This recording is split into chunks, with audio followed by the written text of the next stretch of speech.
A raucous voice asked, "You Sab?" Before I had time to reply, the gleeful grade eights were being alerted to the fact that their regular classroom teacher was not to be at school that day, and general celebrations broke out and rippled down the hall. A few moments later, the bells sounded and they trickled in from their lockers, casting curious sideway glances towards a stranger in their midst. Once they were all assembled and the door closed, I rose to address them. "Hello, my name is Mr. Garford. If that's too difficult to remember, just call me Mr. G." The fixed smile was hard to read.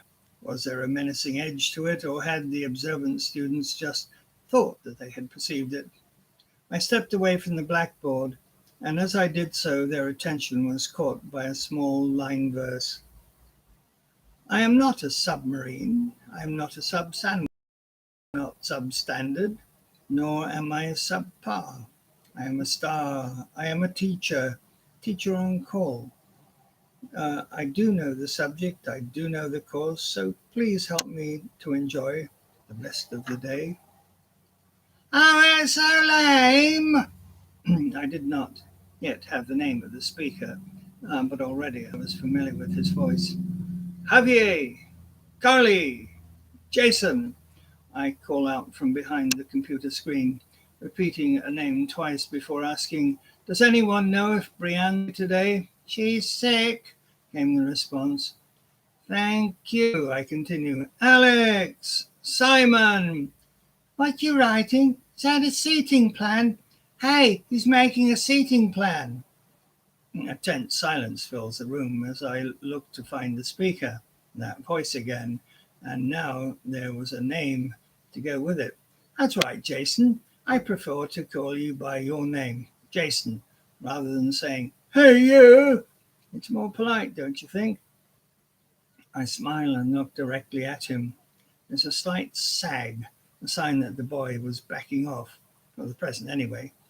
My smile becomes less fixed, a little more gentle and genuine.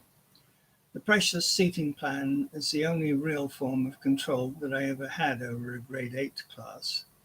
I knew that if I were able to call a student back to a task by letting him or her know that I knew their name, my chances of successfully getting through the day were good. Tribal code prevented students from helping a teacher identify an unruly student, especially in this school, and especially in a grade 8 class.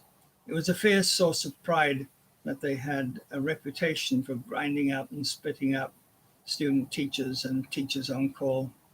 I truly dreaded days when the foul BCISIS system failed to produce class lists, and my battle with the school secretaries to provide pre-printed class lists had become frequent, heated, and largely futile. Even the school principals saw it as a mere waste of paper and mostly considered teachers on call as little more than a necessary evil inflicted on them by greedy unions. "Your teacher says that you begin with silent reading for 15 minutes. So, would you get a book out and start reading?"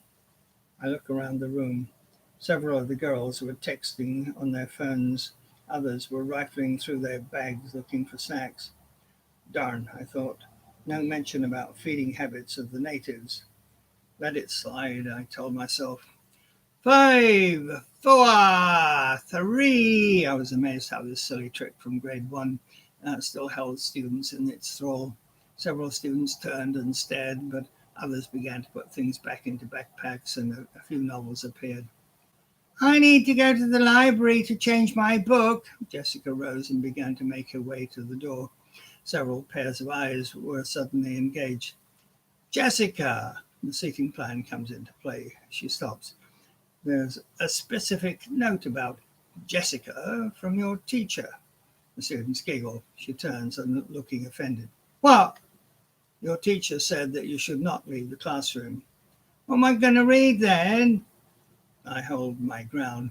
"There's a large stack of books at the back of the classroom, so you may ask one of your friends, or you may ask one of your friends to lend you something." "Oh, whatever." She grabs a National Geographic and slides back into her chair. The drama subsides and I begin to weave my way through the desks, sometimes stopping to marvel at the choices made by the students whose parents clearly love books. They would sooner die than admit that they like to read for pleasure. But in those quiet moments of reading time, small displays of real character slip unsuspectingly out as if they were caught off guard. Quiet descends. I sit on a chair at the back of the classroom, unsighted, and slip back into a time to the cinder block classrooms of Chindanduma Secondary School. Once it had been a farm, but after independence, the Zimbabwean Ministry of Education transformed it into a boarding school. I look about and notice the cracks on the floor where the gloss polish has failed to penetrate. The end of term routine has finished. Students are clinging to bus metal as they wrestle their way in, um, or not, hoping to reach the growth point in time to board the ongoing vehicles that will take them to their homes. Several students volunteer to remain and look after the crops, though mostly it was because they liked sleeping on foam mattresses and cots, and because they had running tap water and food that was prepared for them. Jonah comes to mind. 60 kilometers. Did he really walk 60 kilometers that day when Mr. Matema sent him home to change his trousers? It had been so cold one night, and when he rose in the dark, they were as stiff as a board. Um, he had washed them after arriving home from school, and now, in the dark hours of early morning, he was unable to get into them. Rather than miss a day of school, he gambled that he could appeal to the unyielding Mr. Matema. The latter, being only 5 foot tall, had acquired a steely resolve, and Jonah found himself running the additional 30 kilometers that day. I have to go to the bathroom. Jessica was already at the door. I snapped out of my reveries and looked at her for a second. She hesitated. You can't stop me. I have to go. In the quiet of the room, suddenly everyone wasn't reading anymore. Jessica could put on quite a performance, they all knew from past experiences when other substitute teachers had come in. Jessica, I understand that I am responsible for you. Uh, while, I'm sorry, Jessica, understand that I am responsible for you while you are in my classroom. If anything should happen to you, I would feel very bad. You may go, but be back in 5 minutes or I will send the hounds after you. She shoots a smile at her classmate, chews her gum, and is gone, probably for a long time. I cast a glance at the discarded magazine and sigh. Jonah had only been a few months older than her, but then again, he wanted to be in school. So many girls never even got the chance to attend school in Zimbabwe.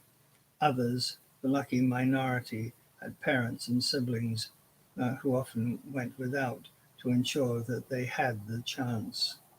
I feel a mixture of anger and sadness because there are so many Jessicas. I wonder what their backstories are, but tomorrow I will probably be at another school and will never have a chance to find out.